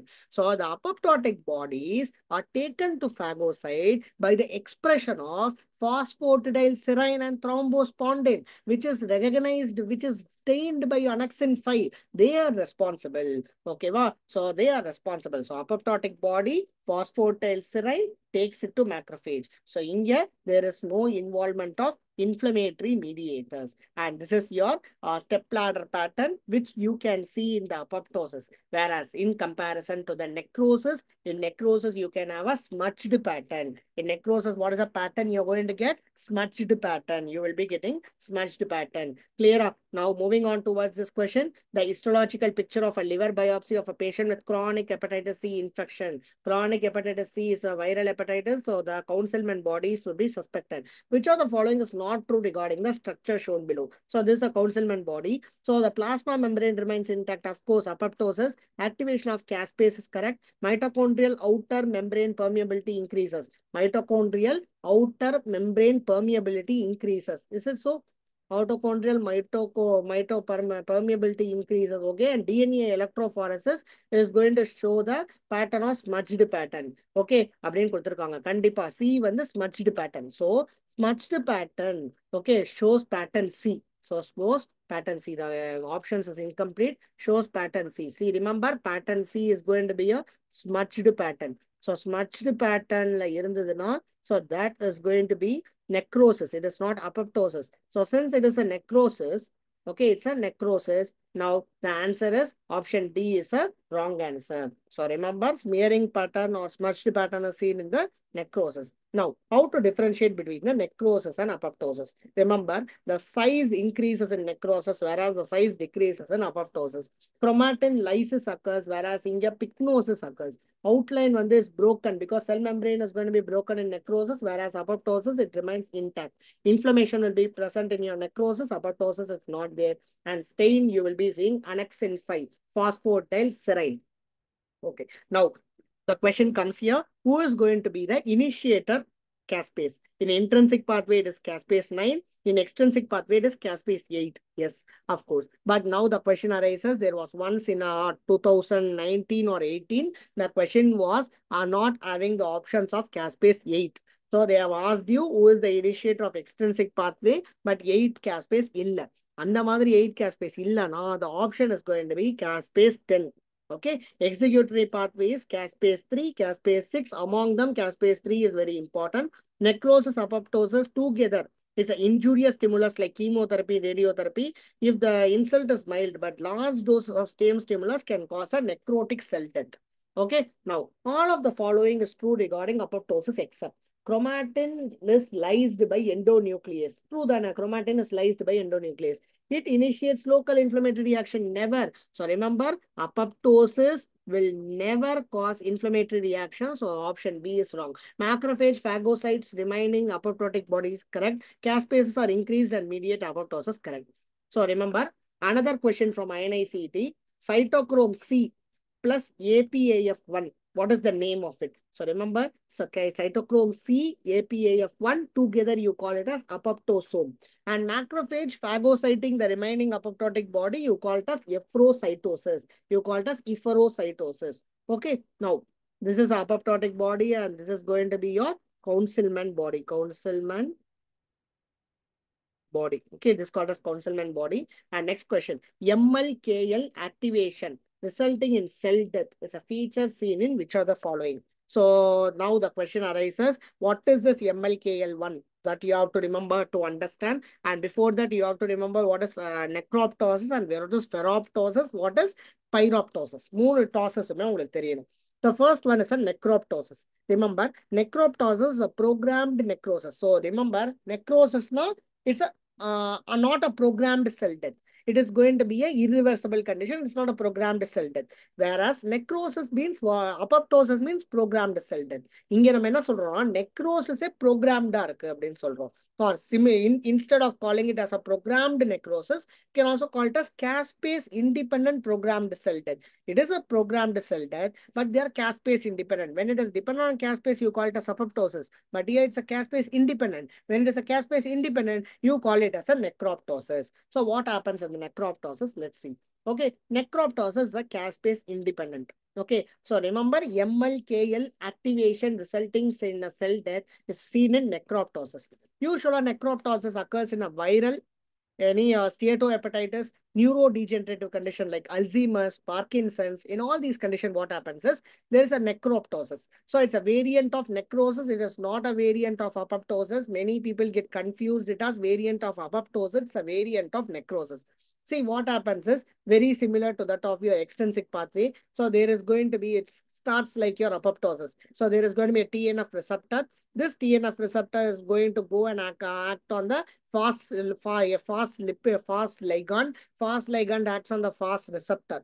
But in a problem now, okay, or a normal apoptosis nadakumbodhu, fast ligand activates your fast, then it is going to activate your receptor, leading to FAD. FAD will be converting your pro-caspase 8 into caspase 8 and activates your executioner caspases. But here what happens is, your virus which is present, it is going to produce something called as FLIP1.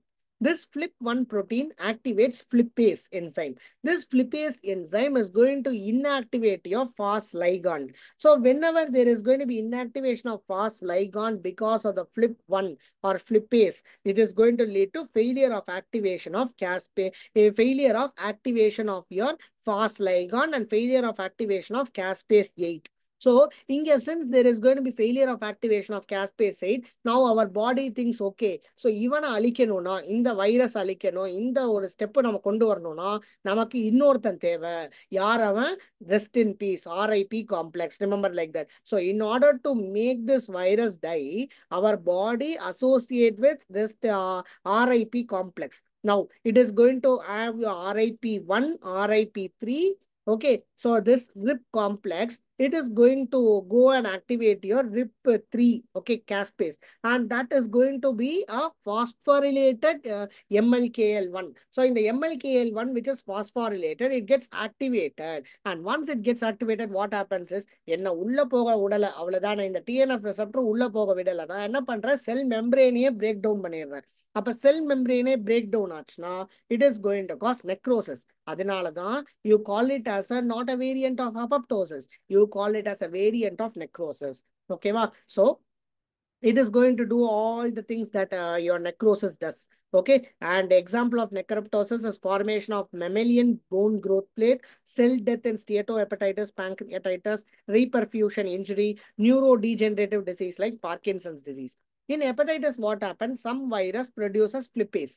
Okay, so some virus produces flippase. அதனால என்ன ஆகும்னா ஹெப்படைட்டிஸ்ல சிலது வந்து அப்போப்டோசிஸ்னால வந்து கவுன்சில்மெண்ட் பாடி form ஆகும். But no apoptosis, no, but in apoptosis, no inflammation. Now, what happens? Some virus will be producing flippase, causing a necroptosis, inflammation, and elevation of enzyme. Yeah, it will be showing up both features. Okay, wow. Now, other programmed cell death is you have your pyroptosis. Pyroptosis, caspase 1, 4, 5, and 11. So when they are going to be involved, that is going to be your programmed cell death pyroptosis. In pyroptosis, what happens? You have some flagellated bacteria like your salmonella. Pyroptosis, what happens is, it is a form of apoptosis that is accompanied by release of fever-inducing cytokine interleukin 1. So, pyro அப்படிங்கிறதுக்கான meaning we all know that pyro means it is going to be fever. So, pyro literally means fever. So, what it basically does is it is going to activate the interleukin 1. Pyroptosis occurs in the cell infected by microbes. So, you need some microbial infection. It is involved in activation of caspase 1, which cleaves the precursor form of interleukin 1 to generate biologically active interleukin 1. Caspase 1 along with other close related caspases also cause death of the infection cell. So what happens? Very simple.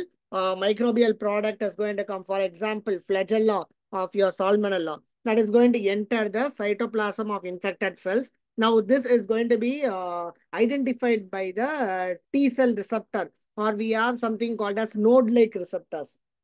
This node-like receptor is going to activate the inflammasome. So what happens is it is going to activate the caspase 1. It is going to activate the NLRP3 and that is going to ultimately cause inflammasome activation caspase 145. So this caspase 145 will also activate the interleukin 1 and interleukin 18. This interleukin 1, interleukin 18, they are going to cause cell membrane damage and inflammation, and that is going to lead to fever. So that ultimately it is going to lead to fever.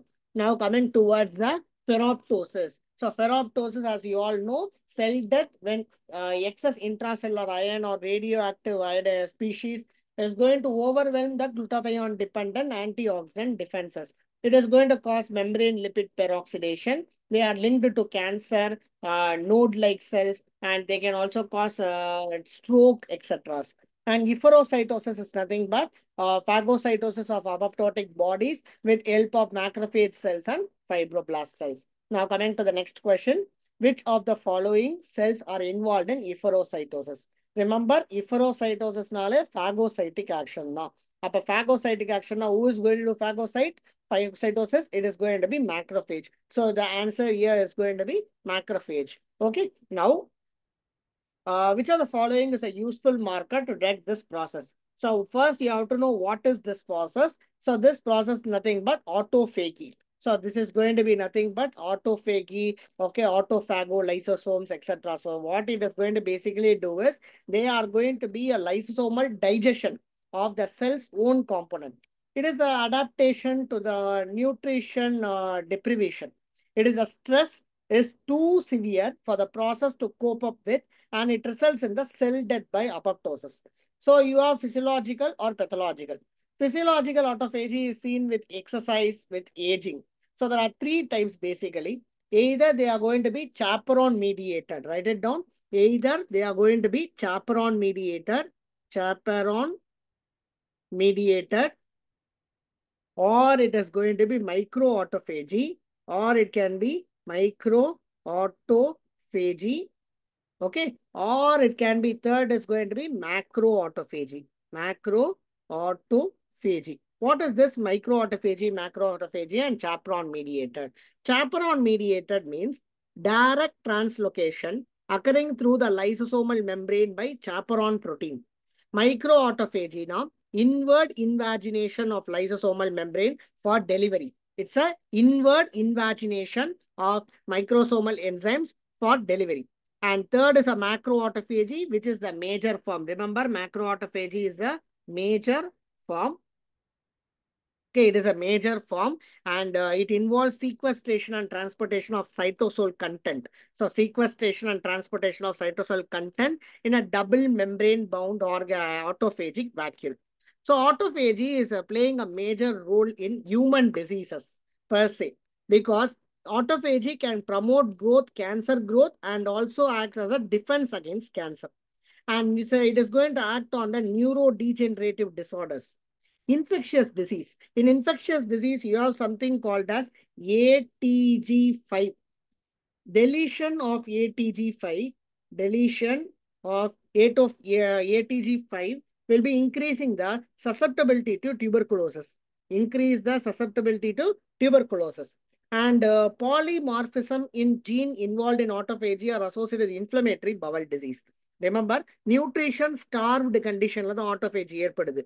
So whenever there is going to be a nutrition starvation, it induces autophagy in the eukaryotic cell by what? So this entire autophagy is going to occur because of the inhibition, of TOR. What is TOR? Target of rapamycin. So target of rapamycin is inhibited in the nutrition deprivation. Okay, nutrition deprivation. Clear? So which is going to be starting because of this autophagy will be leading to BCLIN1 activation. BCLIN1 activation. This BCLIN1 activation will be leading to nucleation. This will be leading to nucleation. Clear? This will be leading to nucleation. And what is the useful marker? Useful marker is LC3. Remember, which is going to be the useful marker? LC3. Okay. So whenever there is going to be apoptosis, what happens? It is going to initiate autophagy. Whenever there is going to be initiation of autophagy, there is going to be isolation membrane. This isolation membrane will be releasing light chain 3, and this is going to cause elongation, autophagolysosome, and they are going to cause digestion. இந்த autophagy process யாஷினோரி அப்படிங்கிறவங்க தான் கண்டுபிடிச்சாங்க. யாஷினோரி வந்து 2016ல Nobel prize வாங்கினாங்க for medicine because of this invention of this process of autophagy. Okay, where you will have increase in autophagy. You will have increase in autophagy in a severe starvation state, cellular aging, cancer, Shigella, all these places you will have an increase in autophagy. And defective autophagy will be leading to inflammatory bowel disease, neuroendocrine conditions like your Alzheimer's and Parkinson. Okay, so with this, we are completing this important topic that is going to be autophagy. Now, the next topic of discussion is going to be your regarding the depositions, okay, regarding the cellular accumulations. So let's start with the first question on that. The 80-year-old female has suffered with the heart disease and cardiac atrophy. On examination, microscopic examination, you're going to see a perinuclear brown colored deposit. Can you recall and tell me somewhere we read about this brown color deposition? So if in the morning, from the morning, we are reading many things, and in that we have read about the brown colored deposit. Yes, brown color deposit is nothing but your lipofuscin. So lipofuscin or brown color deposit, we call it as a wear and tear deposition. This wear and tear deposition occurs as the age occurs. Okay, well, as the aging occurs. So with this, there is a question that is asked in the recent INICET held in the November 2023, where they have given clinical condition. Okay, so there are two things. ஒரு clinical condition ஓட ஒரு பேஷண்ட்டுக்கு hypertrophy இருக்கு. So இதுல தான் many people confused. A cardiac hypertrophy when there is a brown color deposition, that is not lipofuscin, that is hemosiderin. Here it is going to be a brown color deposition, but it is going to be occurring in a atrophic heart, and this you have age factor also, so it is a lipofuscin in nature. Okay, so this is your lipofuscin brown color deposition. So remember, whenever there is going to be a brown color deposition, your mind has to go between either selecting a hemosiderin or lipofuscin. Lip means fat. So it is a fat deposition, whereas hemosiderin is an iron deposition. So whenever you're going to have a brown color pigment and lipofuscin is there, you're just thinking whether it is a lipofuscin. That time, what you have to do is you have to go for the next test, that is going to be oil red O stain. So what are the different stains that is used for fat? Oil red O is used, Sudan black is used, and long Ziehl-Neelsen stain is used. Among them, the best one is a long Ziehl-Neelsen stain, followed by Sudan black, followed by oil red. So if you ask me which is the best, I will go for the long Ziehl-Neelsen stain. But oil red was commonly used, which is going to help in the identification of lipid. So whenever you're going to have a question like this, you're going to select depending on the age and other factors. But then in the real life, if you want to identify based on the slide, you have to go for the next immediate investigation of choice will be your oil red O stain. If you suspect the iron, okay, then you have to go for a Persian blue stain. Persian blue stain, okay, you will be having a bright blue in color. That is going to be your ferric iron, that is going to be showing as a bright blue in color. Then is a fat laden cells. Fat laden cells you will be seeing in the alcohol. Okay, wow. So fat laden cells in alcohol, in cholesterol or cholesterol esters, steatosis. Okay, so most commonly involved organs are going to be your muscle, heart, kidney, and your liver, and triggered by the fatty changes that is occurring in the heart.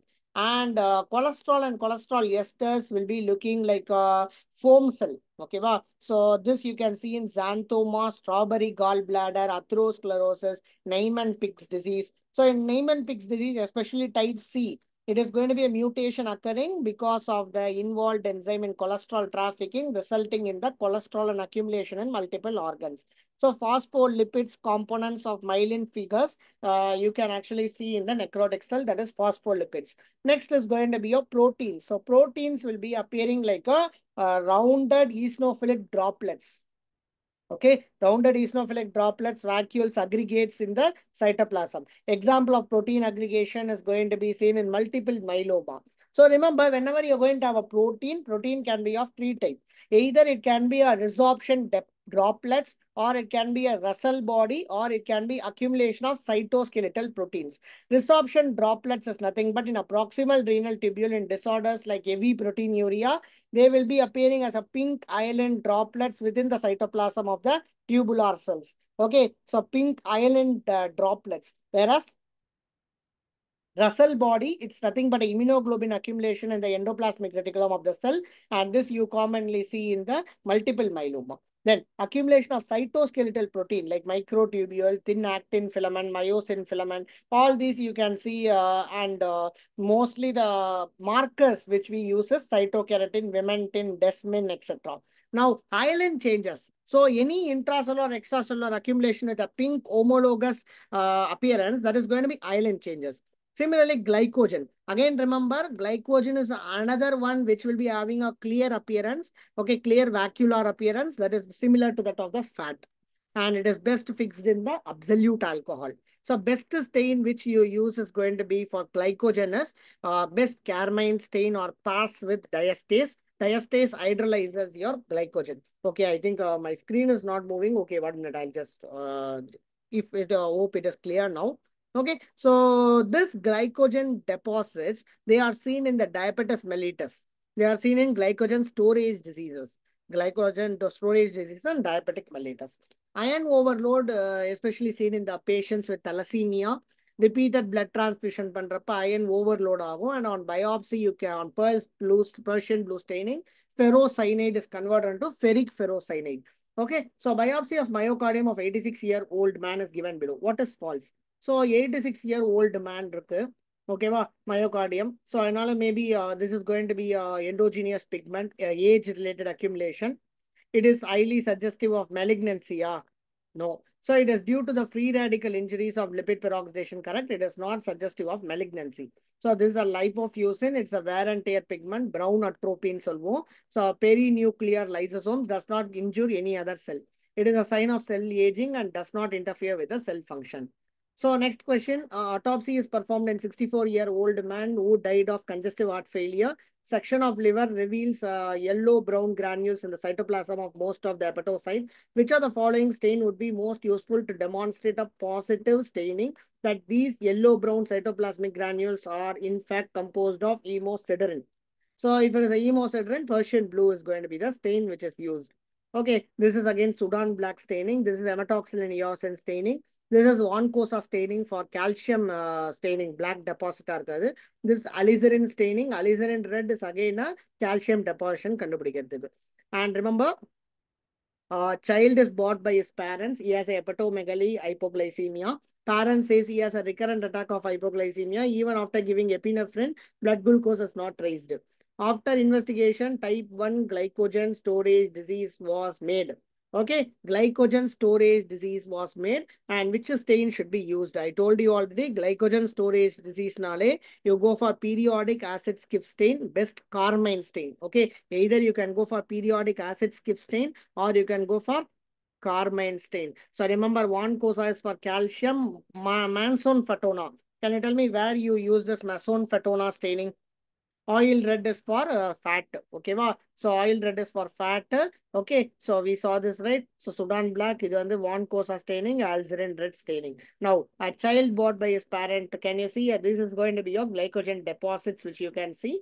Clear white space and either it's lipid or glycogen. Lipid na Sudan black vechi paapinga, glycogen na PAS vechi paapinga. Okay, so glycogen na PAS vechi paapinga. With this, we are completing the best part, that is going to be about your depositions. Calcification, I'll come back again. Don't worry. Calcification, I'll come back. And also regarding the pigment, we will have once more revision quickly. Before that, we will just go for the cellular aging, the last topic of discussion, after which we will see about the calcification. So which of the following is true about sirtuins? So remember, increases insulin sensitivity and thus glucose metabolism. Okay, that is the main thing. And promote gene with increases longevity. 7 types of gene, type of histone deacetylase. Which of the following is correct? Anyone? Anyone? What is a sirtuin? Remember, guys, sirtuin is a family of NAD dependent protein deacetylase. Okay, it's a deacetylase enzyme. So sirtuin promotes the expression of genes whose product increases the longevity. So this is again a true. Okay, so as far as now, we know that this point is true and this point is true. So these includes proteins that inhibit the metabolic activity, reduces apoptosis. Okay, it is going to inhibit metabolic activity, reduces apoptosis, stimulate protein folding, inhibit the harmful effects of free oxygen, and activate the DNA repairing enzyme through deacetylase.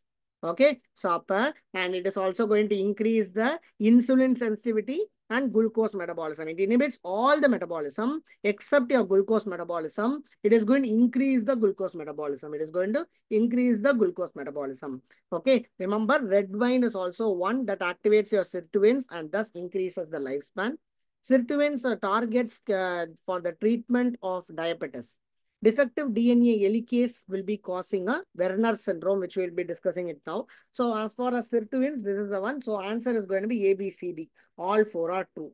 So now coming to the cellular aging. So main cause of cellular aging, if you're going to see, okay, main cause is going to be the glucose. So for replication of DNA, what happens? Glucose is required. This glucose activates insulin-like growth factor 1. This insulin-like growth factor 1 will give a signal for replication. So whenever there is a replication, what happens? Each of your cell will be having a telomere at the end. So after each replication, your telomere gets shortened. As the telomere gets shortened, what happens? There is going to be a cellular, slowly, there will be a decrease in the cellular replication. At one stage, what happens is your cell cannot replicate further. So that is called as cell loss. Second thing is any free radical injuries, radiation exposure, sporadic errors, all these are going to cause a DNA damage and they are going to cause a defective DNA repair and leading to a mutation. Third one is going to be a defective protein homeostasis. So there's a decrease in the protein and decrease in the cell function. Similarly, nutrition, your decrease in the insulin or IGF signaling pathways, insulin IGF signaling pathway, or whenever there's an alter in the sirtuins, that is going to lead to alteration in the transcription. All these will be causing a increase in DNA repair, protein homeostasis. அதெல்லாம் வந்து பாத்தீங்கன்னா என்ன ஆகும்னா இந்த insulin DNA repair increase ஆகிறது protein ஹோமியோஸ்டேசிஸ்ல இருக்கிற வரைக்கும் செல் ageing நடக்கிறத ப்ரிவென்ட் பண்ண முடியும். But at one stage, what happens is there won't be DNA repair at all. At one stage, what happens? DNA repair will not happen. When that doesn't happen, your cells gets matured. Your cells gets matured and they cannot replicate further, leading to the cell death. So normal cells will be having a limited capacity of replication. After a fixed number of divisions, cells becomes arrested. This is called as replicative sequence. There are actually two pathways responsible for the cellular sustenance. One is a telomere attrition, another activation of tumor suppressor gene. Telomeres are short repeated sequences at the end of DNA, which ensures complete replication of chromosome. Telomere length is maintained by something called as telomerase enzyme. அப்ப நீங்க கேட்கலாம் telomere shorten ஆகிறதை ஏதாவது prevent பண்ண முடியுமானா S டீலோமியரேஸ் அப்படிங்கிற ஒரு enzyme இருக்கு. Telomerase enzyme is going to be okay, telomerase enzyme is going to be a important one. They maintain the telomere length. It is a RNA dependent DNA polymerase.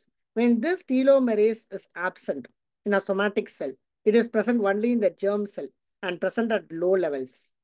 When somatic cell replicates, telomere becomes progressively shortened. But when the germ cells replicate, they does not shorten because there is a presence of telomerase enzyme. And remember, this telomerase cellular sustenance is also done by tumor suppressor gene called as P16 or INC4A. They protect the cell from uncontrolled mitogenic signals and they push the cells along the sustenance pathway. Ipa, both folding and degradation of protein. So protein folding, adume important. Okay, wow. So protein folding and degradation are impaired with aging. Rapamycin have multiple effects, including promotion of autophagy and thus increases the lifespan of middle-aged mice. So, rapamycin என்ன பண்ணுதுன்னா இந்த insulin like growth factor 1 inhibit பண்ணுது. அதனால உங்களுக்கு ageing ப்ராசஸை வந்து கம்மி பண்ணுது. செல்லுலார் சஸ்டெனன்ஸை கம்மி பண்ணுது. Okay, so there is a question asked in the 2023 NEET exam where calorie restriction is the only proven method for delaying the aging.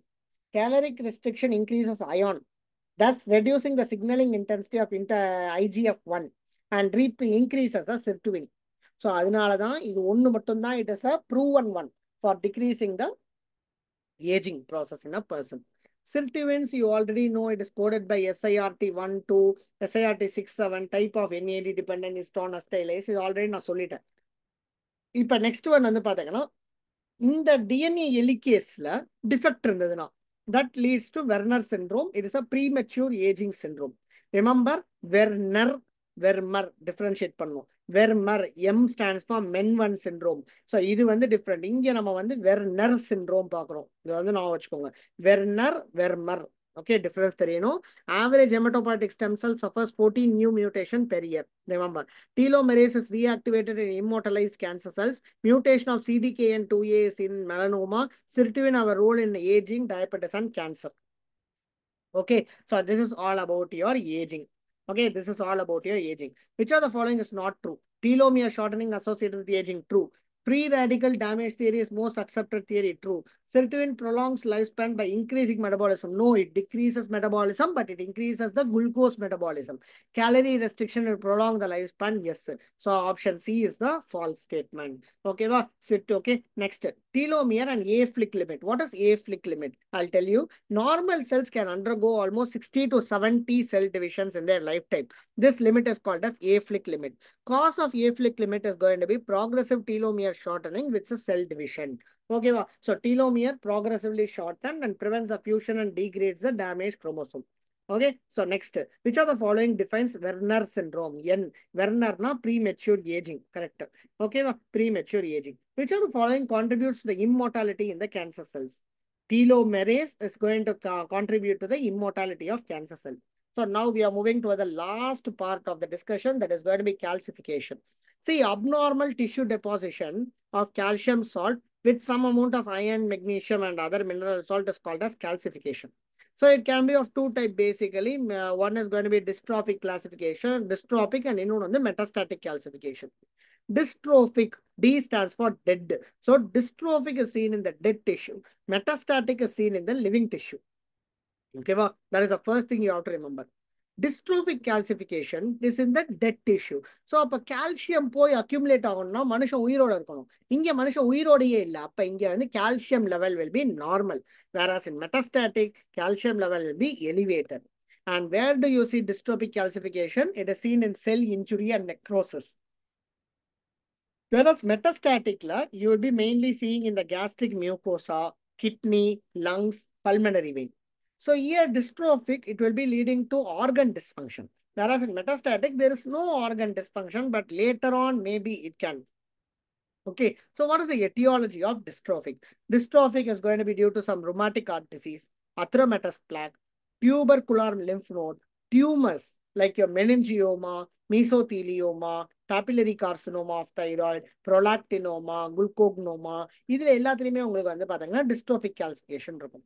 And in dystrophic calcification, example is going to be samoma bodies, asbestos bodies. You will see Mecklenburg arterial sclerosis, Monkeyberg arterial sclerosis, etc. Whereas in metastatic, what happens is because of the rise in the calcium level, the calcium gets deposited. So, இங்க என்ன ஆகுது? Dystrophic tissue is abnormal, calcium level is normal. Whereas in metastatic, tissue is normal, but calcium level is abnormal. So, this is not true. This is the one which is false. Okay, so D for damage. So calcification is of two types, dystrophic, metastatic. Most common cause of the metastatic is going to be primary hyperparathyroidism. So in a parathyroid adenoma or ectopic parathyroid receptor. Okay, resorption of bone tissue like in your multiple myeloma, vitamin D disorders. It can be due to renal failure, vitamin A toxicity, etc. Okay, vitamin A toxicity, etc. So how do you stain this? We stain using either Vancomycin black stain or we use alizarin red stain. Vancomycin or alizarin red stain. So this is a stain which we commonly use. Remember, calcification initially begins in mitochondria. Monkeyberg sclerosis is a medial calcific sclerosis. It is a type of dystrophic calcification where calcium is seen in the tunica media. Okay, so calcium deposits are found in the tunica media, and internal alkaline environment favors metastatic calcification. Most common site on the lungs more than your kidney. Okay, so this is all about your calcification. Dystrophic calcification is seen in the metastatic lymph node. Why not in CKD? In CKD, there will be hypercalcemia, which is a metastatic in nature. Similar vitamin D disorders, again metastatic. Hyperparathyroidism is again metastatic in nature. Okay, so this is your samoma bodies. Usually samoma bodies you will be seeing in papillary carcinoma, squamous carcinoma, and meningioma. Some pathologies that leads to metastatic calcification of sarcoidosis, CKD, multiple myeloma, myositis ossificans is a dystrophic. Now, you have to remember the stain. So, glycogen will be like stained by PAS stain. Lipid on the oil red O, protein on the PAS A, and calcium on the vancomycin, iron on the Persian blue stain, and then you have a melanin Mason Fontana staining, and lipofuscin is stained in Sudan black or long Zale Nelson staining. Okay, cell in cell appearance you call it as entosis. What is entosis? Cell in cell appearance. See, what happens is whenever there is going to be an invasion of one cell into another of same type with involvement of adhesion molecule like your E-cadherin, actin myosin, or energy expenditure by using Rho. Okay, so matrix detach ஆகுது. E-cadherin attachment, actinomycin contraction. This is going to engulf the another living cell. So that is called as your entosis. And you know what is emperyolysis, right? Emperipolysis. So what happens? The question tells that 56-year-old male presents with a cervical lymphadenopathy and occasional on and off fever for the past 2 months. Excision biopsy of node shows which are the following process describes the finding. இது வந்து, can you see? So the macrophage is not engulfed. Intact cells inside the macrophage, like your Hodgkin's lymphoma, chronic infection, Rosai Dorfman disease. So phagocytosis antigen is destroyed. Granuloma, it will not be like a giant, not a giant cell. Efferocytosis na engulf apoptotic bodies. Emperipolysis na engulf macrophage is not engulfed. Macrophage not engulfed. Okay, that is the important thing. So active penetration, one cell into another cell, but cells are different. அதே வந்து என்டோசிஸ்ல cells are same, whereas emperipolysis cells are different and they exit without changing the morphology or physiology. So example is MyCAR. Remember MyCAR, MDS, myeloproliferative disorders, and CLL. So then you're going to have CLL, autoimmune hepatitis. Then you're going to have autoimmune hepatitis and Rosai-Dorfman's disease. Rosai-Dorfman disease. All these things are examples. All these things are examples of emperipolysis. All these things are examples of emperipolysis. Okay, clear, right? Next, we are going to talk about inflammation. So, idoda, we are just going to end a very important topic that is going to be your first chapter. So, what we will do is we will just discuss some MCQs and then we will move towards the next chapter that is going to be inflammation. Clear, right? Yes. MCQs. I just want to add one more topic that is going to be endoplasmic reticulum stress. Endoplasmic reticulum stress. Kindly write it down along with me. So there's a recent addition given in your Robbins. So I'm just adding this, which is not present in my previous lectures, which I was taken last year. So what happens is there are two types. Either there can be a mild stress. Okay, either there can be a mild stress or there can be a severe stress. Okay, mild stress now, yes, of course, there will be a misfolded protein. So this misfolded protein will be low. So now in the presence, what happens is there will be a misfolded protein. Misfolded proteins is present, but they are very stress is very mild. So what happens? You have something called as IRE1 sensor. IRE1 sensor, what it does is it is going to just okay, it is going to just identify this misfolded protein, and what it does is it is going to increase the synthesis of chaperones, and they are going to decrease or reduce the protein synthesis. They are going to reduce the protein synthesis. Similarly, it is going to increase the protein degradation. It is going to increase the protein degradation.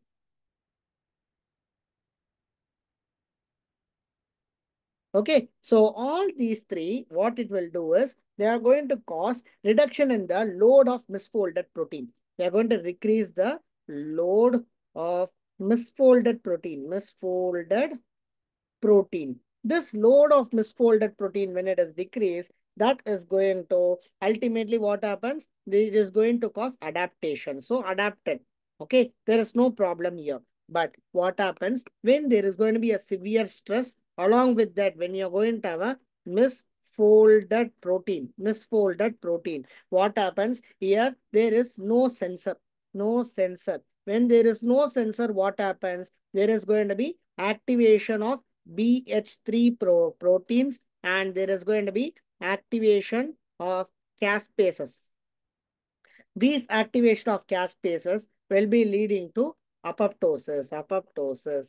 Okay, va? So it is going to lead to apoptosis. Now, when these two processes both are not present, okay, the protein misfolding within the cell can cause disease. Now what happens? Apoptosis agadu or death ஏற்படுது. But that what happens? They will be like forming a inclusion bodies. So they are going to cause a deficiency of essential protein or by inducing apoptosis. So first one, let's go with the disease caused by mutant protein that are degraded, leading to their deficiency. Now what happens? The mutant protein is going to be degraded. So that protein is not available. For example, in CFTR gene mutation. In the CFTR gene mutation, okay, there is going to be loss. There is going to be a apoptosis. There is going to be degradation of CFTR protein. That leads to CFTR protein apoptosis, and apoptosis will be leading to deficiency. This leads to deficiency. When that CFTR is not available, that leads to cystic fibrosis. Cystic fibrosis. It's a condition which you will be discussing later. And similarly, we have familial hypercholesterolemia and Tay-Sachs disease. There are some places where the misfolded protein will be resulting in an endothelial reticulum, endoplasmic reticulum stress, and that leads to cell loss, like your retinitis pigmentosa, Creutzfeldt-Jakob disease, and you have your Alzheimer's disease. Then you have some places where both problem is going to occur, like your alpha-1 antitrypsin deficiencies. Okay, now it's time for quiz. Okay, now it's time for quiz. So what we are going to do, I'm going to ask you some questions and you're going to answer me. Okay, so it's just oral quiz. So just you're going to answer me in the chat box, with which we will be like completing the today's session. A 36-year-old obese woman experiencing heartburn of gastric reflux for the past 5 years after eating a large meal. She undergoes upper gastrointestinal endoscopy, and you are going to find some image which is going to have a columnar epithelium. Okay, it's going to be having a squamous epithelium replaced by columnar epithelium. What type of metaplasia it is? Columnar metaplasia, excellent. Columnar metaplasia, excellent. So Robbins Pathology, 10th edition, page number 50, you have that image. So that image is what asked in your exam also. Similarly, experiment induced knockout gene mutation into a cell line. The frequency of shrunken cell with chromatin clumping, karyoexis, cytoplasmic blobbing increased as compared to the cell line without mutation. Overall survival mutant cell line is reduced. Which gene would be likely to get mutated? See, அவங்க கொடுத்திருக்கிறது எல்லாமே ஒரு typical apoptosis ஓட features. அப்ப apoptosis ஓட featureனா எது இல்லாம போனா apoptosis நடக்கும்? ஆன்டி அப்பப்டோட்டிக் இல்லாம போனா அப்பப்டோசிஸ் நடக்கும். ஆன்டி அப்பப்டோட்டிக் ஃபேக்டர்ஸ் எதுல முடியணும்? BCL. So எல்லாமே எல்ல முடியும். So அப்ப answer is going to be BCL2. So that was again a MCQ that was previously asked. Okay, so I'll send you some more MCQs in the group. So by the today's end, around 97 MCQs I'll be sending you at 10 o'clock. So sharply. So we have taken roughly around 2 hours today. 1.5 hours to 2 hours. So what we will do, we will just come back at 10 o'clock to the group, where I will be posting you almost ஒரு எவ்வளவு MCQsனா ஒரு 97 MCQs will be posted today. So at the end of today, you should be very thorough with this chapter called Cell Adaptation and Injury. Tomorrow, once again, I welcome you all for the next class, where we will be talking about inflammation. Tomorrow, the topic is going to be inflammation. Okay, clear, right? Okay, thank you all. Any doubts, you can post it in the comments.